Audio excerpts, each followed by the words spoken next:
Hello viewers, welcome to our page and YouTube channel Learn English.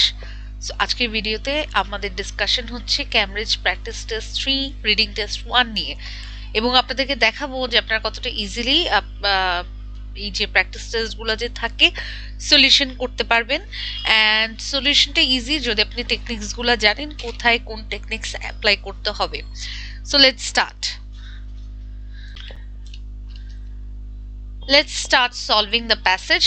Before solving the passage, আপনারা please make sure করবেন যে আপনারা within 30 seconds to 1 minute এর মধ্যে একবার প্যাসেজটা scan করে নেবেন, তাহলে এটা আপনাকে হেল্প করবে প্যাসেজটা একবার বুঝতে ইন শর্ট। বাট এই সময়টা আমি বেশি নিব না, কারণ আমাকে সলভ করতে হবে, কোয়েশ্চেনের রিকোয়ারমেন্ট আগে জানতে হবে। যদি এর মধ্যে মনে হয় যে এমন কোনো ওয়ার্ড কিওয়ার্ড মনে হতে পারে, ইম্পর্টেন্ট ওয়ার্ড মনে হতে পারে, সেটাও আপনি পেন্সিল দিয়ে চাইলে মার্ক করে রাখতে পারেন।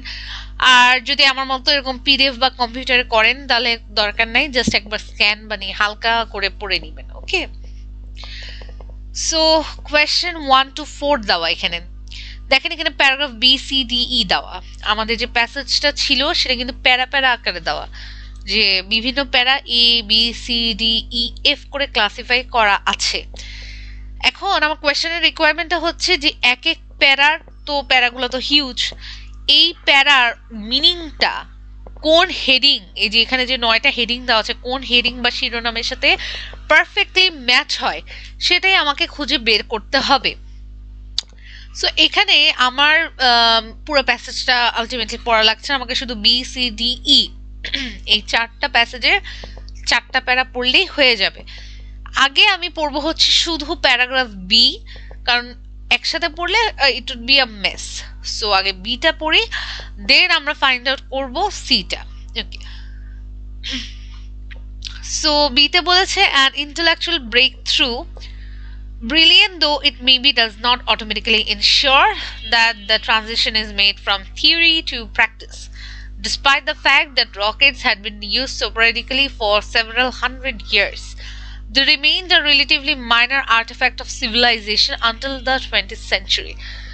দেখেন এখানে আপনারা যখন পড়বেন কিছু কিছু ওয়ার্ড আপনারা নাও বুঝতে পারেন, কারণ মানে ইংলিশ ভোকাবুলারি হচ্ছে মানে কি বলবো খুবই এনরিচড, এবং একটা ওয়ার্ড থেকে আরো 10টা ওয়ার্ড, 10টা থেকে আরো এরকম 20টা ওয়ার্ড, এক এক ওয়ার্ড এক এক রকম অ্যান্ড খুবই কমপ্লিকেটেড ওয়ার্ড আছে। ধরেন আপনার যে ওয়ার্ডটা আপনি সিম্পলি বুঝতে পারবেন আইএলটিএস রিডিং এ, সেটারই সবচেয়ে হার্ডেস্ট একটা ওয়ার্ড তুলে ধরে।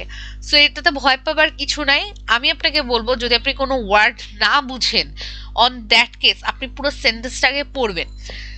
সেন্টেন্স পড়ে ট্রাই টু আইডেন্টিফাই যে আসলে মিনিংটা কি বোঝাতে যাচ্ছে। আপনার যদি ওভারঅল মানে আপনার যদি English skill or vocabulary knowledge থেকে থাকে, অন দ্যাট কেস আপনি কিছুটা হলেও আন্দাজ লাগাতে পারবেন যে আপনার এই সেন্টেন্সে কি বলতে চাচ্ছে। ফর এক্সাম্পল এখানে relatively minor artifact of civilization, এখানে বলছে despite the fact the rockets had been used sporadically for several hundred years, মানে রকেটটা কি মোটামুটি কয়েকশো বছর ধরে ইউজ হয়েছিল, but they remained a relatively minor artifact of civilization. দেখেন মাইনার, আপনি হয়তো আর্টিফ্যাক্ট নাও জানতে পারেন। ফর এক্সাম্পল দিয়ে বলছি, আর্টিফ্যাক্ট তো আপনি চাইলে নেটে সার্চ দিলেও পেয়ে যেতে পারেন, বাট আমি এক্সাম হলের কথা বলছি, যদি আপনি না জানেন অন দ্যাট কেস। দেখেন এখানে একটা মাইনার কথাটা আছে। সো মাইনার দিয়ে কি বোঝানো হচ্ছে, মাইনার মানে কি ছোট বা নিচু করে রাখা। সো মানে এখানে আমি বুঝতেই পারছি যে এখানে কথাটার মিনিং এটা বোঝাতে যাচ্ছে যে রকেটটা আপনার কয়েকশো বছর ইউজ হওয়ার পরেও, দেখেন সোপারেটিক্যালি কথাটা পুরোপুরি বাদই দিয়ে had been use for several hundred years ধরে নিলাম যে রকেটটা আপনার কয়েকশো বছর ধরে ইউজ হয়েছিল। দ্য রিমেইন্ডার রিলেটিভলি মাইনার, দেখেন মাইনার, আমি আর্টিফ্যাক্ট ধরেন আমি জানি না, যে আমি ধরলাম যে মাইনার সিভিলাইজেশন আনটিল দ্য 20, তার মানে কি জিনিসটা রকেটটা কি ছিল, খুব ছোট বস্তু হিসেবে কি ছিল কত সময় পর্যন্ত, বিংশ শতাব্দী আসা না পর্যন্ত। ঠিক আছে, সো এটা আমি বুঝতে পেরেছি। prodigious efforts accelerated during 2 world wars were required before the technology of primitive rocketry could be translated into the reality of sophisticated astronauts. It is strange that the rocket was generally ignored by the writers of fiction to transport their heroes to mysterious realm beyond the world, even though it had been commonly used in fireworks displays in China since the 13th century. The reason is that nobody associated the reaction principle with the idea of traveling through space of a neighboring world. মানে এটা আমার last line দেখেন, পড়লে কিন্তু clear হয়ে যাচ্ছে মানে কি বলেছে। বলেছে যে the reason is that nobody associated, মানে কেউই আসলে এটার সাথে সম্পৃক্ত ছিল না, the reaction principal with the idea of travelling, মানে এটা কেউ কল্পনাতেও আনতে পারেনি বা চিন্তাতেও আনতে পারেনি যে একটা রকেট মানে একটা রকেটের মাধ্যমে মানুষ এক পৃথিবী থেকে আরেক পৃথিবীতে ট্রাভেল করতে পারে কিংবা ঘুরতে পারে। সো এখানে আমরা বুঝতেই পারছি যে এখানে এমন একটা সময়ের কথা বলা হচ্ছে যে সময় আমার রকেটটা খুবই আন্ডার ডেভেলপ কন্ডিশনে ছিল, মানে খুবই এটাকে কি বলে আমার যে সময় আর কি রকেটের তেমন একটা গুরুত্ব ছিল না, রকেট অমন একটা হয়তো অ্যাডভান্সডও ছিল না। হ্যাঁ, তারা হয়তো আবিষ্কার করেছিল, ইউজও হয়তো করেছিল, বাট অমন একটা সেটার গুরুত্ব ছিল না। এটা সেই যুগের কথা বলছে। সো এখানে আমি এখন ম্যাচ করবো হচ্ছে এটা কোনটার সাথে যায়, how the reaction principle works. এখানে কি আসলে রিয়াকশন প্রিন্সিপাল ওয়ার্কস এর কথা বলেছেন? না। The impact of reaction principle, ইম্প্যাক্টও তো বলে নেই। ইম্প্যাক্ট মানে কি, এফেক্ট, প্রভাবটা কি? না, রিয়াকশন প্রিন্সিপালের কোনো প্রভাব সম্বন্ধে এখানে বলে নেই। Writer's theories of the reaction principle, writer তো এখানে বলেই দিয়েছে যে রাইটাররা কখনোই এর সম্বন্ধে বলেনি ওই সময়ের রাইটাররা। ওকে, আনডেভেলপড ফর সেঞ্চুরিজ, এটা কিন্তু যায়। দেখেন আমাদের কি বলেছিল যে এমন একটা যুগের কথা, এমন একটা সময়ের কথা বলছে যে যুগে রকেটটাকে কোনো গুরুত্বপূর্ণ বস্তু হিসেবে দেখা হয়নি। So on that case I can say my answer is undeveloped for centuries. এখানে আমি কি করব, আমি রোমানে দিলাম না, আমি ডিরেক্ট এটাকে কি বলে সেন্টেন্স হেডিংটা লিখে দিচ্ছি, undeveloped for centuries. Okay, first one is done. ওকে, আমি এখন আমার কাজটা হচ্ছে কি নিয়ে, প্যারাগ্রাফ সি নিয়ে। So I will read it out. A simple analogy can help us to understand how a rocket operates. It is much like a machine gun and mounted on the rear of a boat. In reaction to the backward discharge of bullets, the gun and hence the boat move forwards. A rocket motor's bullets a minute, high-speed particles produced by burning propellants in suitable chamber. The reaction to the ejection of the small particles causes the rocket to move forward. There is evidence that the reaction principle was applied practically well before the rocket was invented. এখানে লাস্টে কি বলেছে যে the reaction to the discharging steam provided the bird with motive power. আচ্ছা, এখানে দেখেন আমরা কিন্তু বুঝতেই পারছি প্যারাতে ফার্স্ট লাইনে কিন্তু বলে দিয়েছে যে এখানে আমরা পড়তে যাচ্ছি কি, to understand how a rocket operates, কিভাবে রকেটটা পরিচালনা করা হয়। এখানে আরেকটা সেন্টেন্সে একটা কথা লেখা আছে যে there is evidence that the reaction principle was applied practically before the rocket was invented. তার মানে এখানে রকেট পরিচালনার কথা এবং রিঅ্যাকশন প্রিন্সিপাল কিভাবে অ্যাপ্লাই হয় সেটার কথা। ফার্স্টে বলেছে যে রকেটটা কিভাবে পরিচালিত হয় এবং সেকেন্ডলি বলেছে যে কি রিঅ্যাকশন প্রিন্সিপালটা কিভাবে আসলে অ্যাপ্লাই হয় সেটার কথাই বলেছে। সো আমি এখন আমার আনসারটা হোপফুলি পেয়ে যাব। এখানে দেখেন how the reaction principal works, এটা হতে পারে কারণ দেখেন পরিচালনার কথা বলা হয়েছে, তারপর বলা হয়েছে কি রিঅ্যাকশন প্রিন্সিপালটা কিভাবে অ্যাপ্লাই হয়, অ্যাপ্লাই বা কাজ তো একই জিনিসই।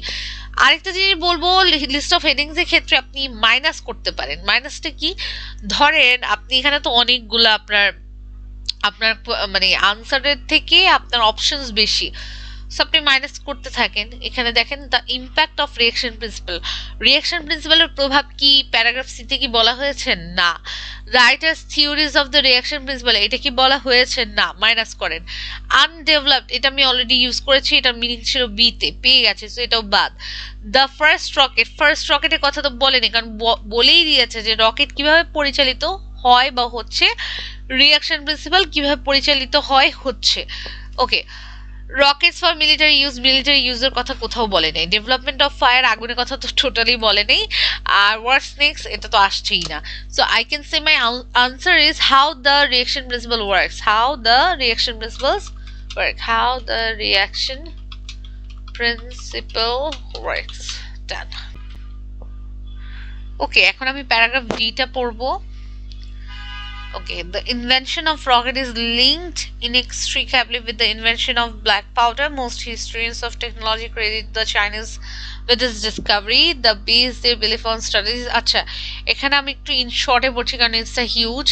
এইভাবে আপনাকে চেষ্টা করতে হবে যে আপনি পড়বেন না কেন পড়বেন, বাট ওটা একটা বুঝে বুঝে পড়তে হবে। এখানে কিছু কথা একটু এলাবোরেটলি বা আননেসেসারিলি ওনারা বড় করে ফেলে, এটা ন্যাচারাল ওনারা করে, বাট আমাকে টেকনিক্যালি পড়ে তাড়াতাড়ি সলভ করতে হবে, কারণ প্যাসেজ ওয়ানেই যদি আমি এত সময় নেই, আমার তো আরো দুইটা আছে রাইট সলভ করার জন্য। সো এখানে আপনারা 10th century, এখানে ব্ল্যাক পাউডারের কথাই আবার বলা হয়েছে। 13th century powder propelled fire arrows had become rather common. আচ্ছা, one such weapon was of basket ফায়ারের কথা বলা হয়েছে এখানে, যেটা দেখতে কিরকম ছিল এবং এটার উচ্চতা কত, মানে উচ্চতা কিরকম ছিল আর কি ওই অ্যারোটার, এবং কিভাবে ওটাকে রাখা হতো। আচ্ছা, another weapon was the arrow was a flying. আচ্ছা, the rocket placed in a similar position to other rocket propelled arrows was designed to increase. আচ্ছা, মোট কথা এখানে যেটা বুঝলাম এই প্যারাতে ফার্স্টে কিন্তু বলে দিয়েছে right, the invention of rockets is linked, তার মানে কি রকেট ইনভেনশনের কথাই কি এখানে মূলত বলেছে, এবং কি কি থেকে হয়েছে, কিভাবে কিভাবে হয়েছে ওটাও কিন্তু কি বলা হয়েছে, যে ইনভেনশন অফ ব্ল্যাক পাউডার ওটা থেকে কিভাবে চাইনিজরা ডিসকভারি করেছে। কিন্তু দেখেন আপনার ফার্স্টে বলে দিয়েছে ইনভেনশন অফ রকেটস। এভাবে যদি আপনি ছোট ছোট জিনিসগুলো যদি অবজার্ভ করেন আপনার অনেক মানে টাইম সেভ হবে। সো দেখেন এখানে আমার হাউ তো এটা ইউজড, ইম্প্যাক্ট তো আসছে না, writer's theories of the reaction principles না, তারপর হচ্ছে আনডেভেলপ ফর সেঞ্চুরিজ না, দ্য ফার্স্ট রকেটস হতে পারে, ফার্স্ট ইউজ অফ স্টিম তো হবে না, বাকিগুলো হবে না, ফার্স্ট রকেট হতে পারে, কারণ দেখেন এখানে কিন্তু লিখিয়ে দিয়েছে দ্য ইনভেনশন অফ রকেট মানে কি দ্য ফার্স্ট রকেটের কথা বলা হয়েছে। So I can say my answer is the first Rockets. Okay, the first Rockets. Okay, so দেখেন আপনার কিন্তু এত যে হ্যাঁ মিনিং জানতে হবে না কেন, হবে, কারণ মিনিং যদি না জানেন, ইংলিশ ভোকাবুলারি যদি না বাড়ান, it would be a huge challenge for you. কিন্তু হ্যাঁ যদি আমি না জানি, আমার মেন পরীক্ষাতে আমি নাই জানতে পারি, এরকম অনেক কঠিন ওয়ার্ড দিয়েই দিতে পারে, সেক্ষেত্রে আমি টেন্সড হব না, জাস্ট কিছু স্মল ওয়ার্ড বা পুরো সেন্টেন্সটা পুরো একটা অনুমান লাগাবো যে হ্যাঁ এটার মিনিং এটা হতে পারে, তাহলে আমি ইজিলি ওটা সলিউশন করতে পারবো। Okay, the last one is paragraph E.